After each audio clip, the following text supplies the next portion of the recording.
You've been doing it your whole life, not lying, not pretending. Something quieter than that and far more dangerous.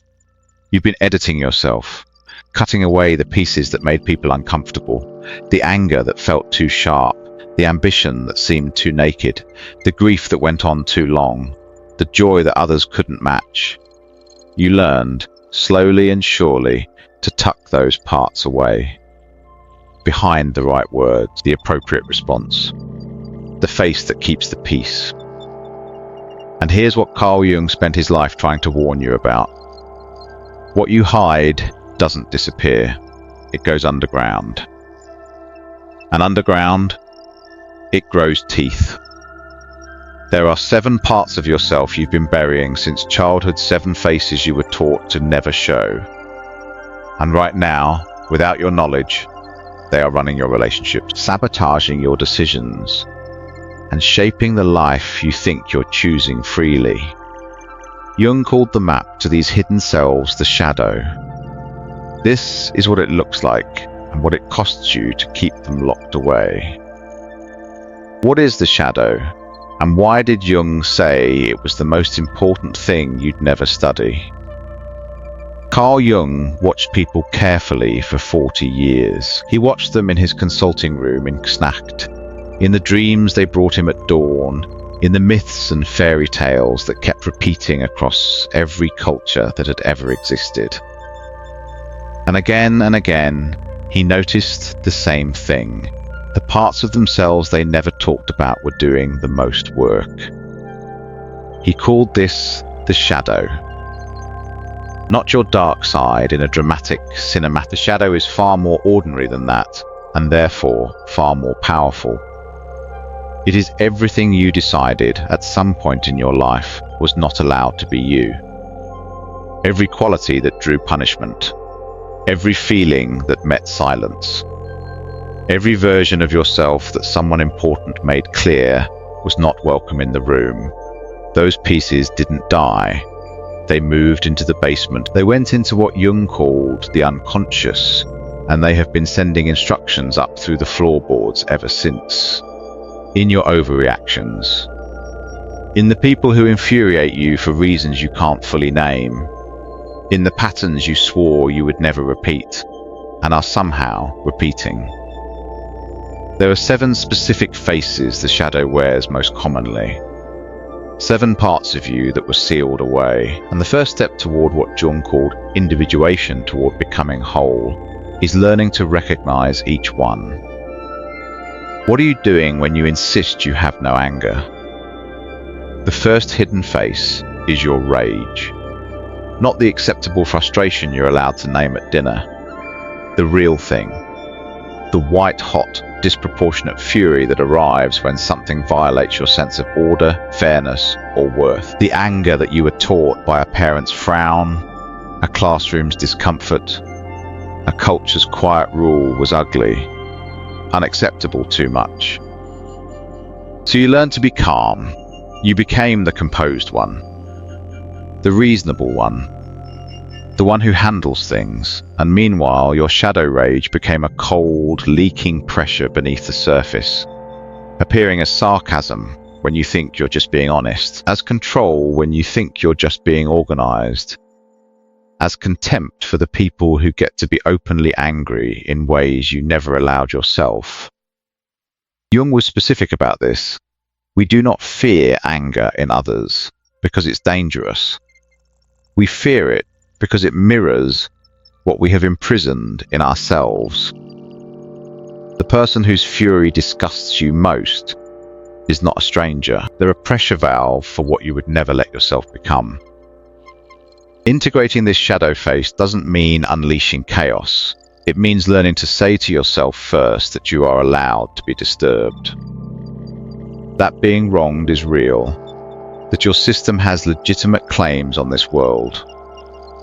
Anger, properly held, becomes a boundary. Without it, you have only compliance you'll eventually resent. What does it mean that you make yourself smaller than you are? The second face is your ambition. Somewhere possibly very early, Possibly in a single moment you barely remember you learned that wanting too much openly was dangerous. It attracted envy. It made you difficult. It meant you thought you were better than others. And so your ambition went underground, disguising itself as workaholism you call dedication, as competitiveness you call wanting to help, as deep restlessness you call never being satisfied. Jung observed that the unlived life, the version of your potential you quietly abandoned, does not rest quietly. It punishes you for its imprisonment. It shows up as depression without cause, as the irrational irritability you feel watching someone else succeed at the thing you said you'd given up, as a low, persistent sense that something important is going unlived, though you can't locate exactly what. To want is not to be arrogant. To reach is not to steal. But if your shadow holds your ambition, you'll spend your whole life either secretly competing while pretending you don't care, or sabotaging the moments where you came closest to the thing you actually want. Because getting it would force you, and being seen has always felt like it costs too much. What is it that you hate in other people, but have never looked at in yourself? The third hidden face is the quality that makes you angriest when you see it in others. Jung called this projection. It is perhaps the most elegant and devastating mechanism of the shadow. Whatever you have locked away in yourself, weakness, neediness, dishonesty, arrogance, you will find yourself responding to with outsized intensity when you encounter it in someone else. Not just noticing. Reacting, judging. Sometimes organizing significant parts of your inner life around your contempt for this quality in the people around you. The people who trigger you the most are not your enemies. They are showing you the features of your own shadow that you cannot yet bear to examine directly. This is not a comfortable truth. It is, however, a useful one. Because the moment you stop organizing your energy around what is wrong with them and start asking what about their behavior is touching something unacknowledged in you in that moment, the projection loosens its grip and you recover slowly the energy you had been spending on contempt, energy that can now go somewhere useful. Why do you perform being fine when you are not? The fourth face is your vulnerability. You learnt, probably before you had words for it, that needing things from people was a liability. That uncertainty made you a target. That showing your fear, your confusion, your genuine not knowing gave other people, or at least specific other people, at a specific point in your formation leverage over you that they used carelessly. And so your vulnerability became a persona. You constructed a version of yourself that handles things. That knows what it's doing. That is fine. This persona is not you. It is armor that has become so familiar it feels, and beneath it, the parts of you that are genuinely frightened, genuinely lost, genuinely in need of comfort, have been living in the shadow for years, communicating only in somatic language, in the tension you carry in your chest, in the exhaustion that sleep doesn't resolve, in the inexplicable hunger for something you can't name but recognize. Jung would say you cannot individuate, you cannot become whole while living only as your persona.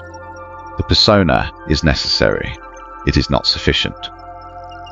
True depth of character requires the willingness, in the right context with the right people, to let what is actually true be visible, not as performance, as fact. What does joy cost you, and why did you decide you couldn't afford it? The fifth face is your aliveness, your delight, your capacity for unguarded pleasure. At some point, exuberance was edited out of you, the excitement that was too much, the enthusiasm that embarrassed someone, the happiness that seemed wrong given what others were suffering. You received the message sometimes directly, more often atmospherically, that being too alive in your joy was a kind of offense.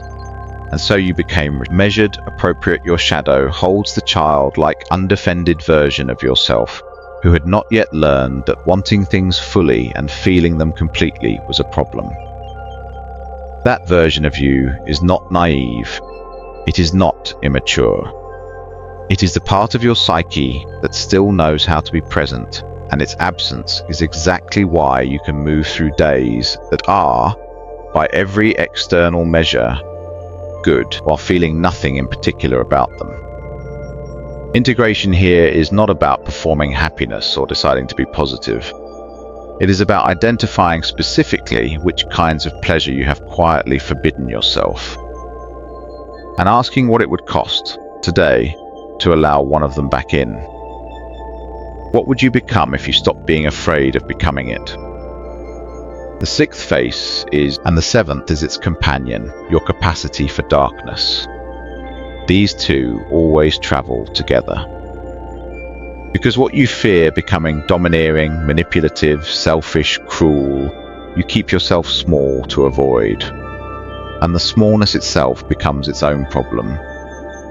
The person who cannot claim their power because they fear its dark potential does not thereby. They become a person who is controlled by the power they refuse to name, who wields it unconsciously, who cannot be trusted with it precisely because they cannot see it. Jung was unmistakable on this. The goal is not to eliminate your darkness. The goal is to know it, to see it clearly enough that you are making choices rather than unconsciously acting out the parts of yourself you cannot. The person who knows their capacity for cruelty and has made a considered decision not to act from it is incomparably more ethical than the person who believes they have no darkness and so never examines what they're doing. The most integrated people Jung ever described were not the most comfortable people. They were the most honest. They had looked at every face in the basement and said, "This is," and that acknowledgement, that painful, necessary accounting, is what it means to stop letting your fate be written by forces you have chosen not to know. What does it actually mean to integrate the shadow, and where do you begin? Integration is not a weekend project. Jung spent a lifetime. He kept a private journal of his encounter with his unconscious, a text eventually published as the Red Book, because he knew that the journey was not a metaphor. It was the work, the actual lifelong work of becoming a person rather than a performance. You begin with observation, not judgment observation. You notice what activates you beyond proportion. You notice what you most reliably criticize. You notice what you most reflexively deny about yourself. You notice the dreams that repeat, the moods that have no name. And then, slowly, you begin to ask, what if this thing I have been fighting is not outside me, but inside me, and locked out because I decided at some point that I couldn't afford it? What Jung discovered, and what he spent his entire life trying to offer, is that the shadow is not. It is the part of you that was never given permission to exist. And in that permission, in that recognition, something that had been consuming your energy from underground stops having to fight to be seen. You stop performing. You start living. Not as the version of yourself that was safe, as the version that is real. That is what the seven faces were always waiting for you to